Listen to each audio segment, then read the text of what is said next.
पुणे MSRDCचे अधीक्षक अभियंता राहुल वसईकर यांच्यावर 100 कोटी रुपयांच्या भ्रष्टाचाराचा आरोप. पुणे MSRDCचे अधीक्षक अभियंता राहुल वसईकर यांच्यावर 100 कोटी रुपयांच्या भ्रष्टाचाराचा आरोप करण्यात आलेला आहे.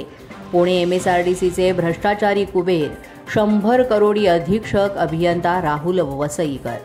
महाराष्ट्र राज्यात खरंच विकास होत आहे, पण हा विकास फक्त काही लोकांचाच होत आहे. असेच एक विकसित व्यक्तिमत्व पुणे MSRDCचे अधीक्षक अभियंता राहुल वसईकर.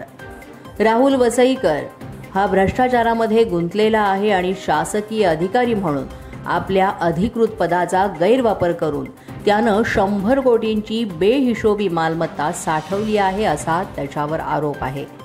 ठाणे शहरात अनेक फ्लॅट्स, गाळे आणि रायगड तसंच नाशिक इथे अंदाजे 200 एकर जमिनींचा मालक हा भ्रष्टाचारी अधिकारी आहे असंही म्हटलं जात आहे.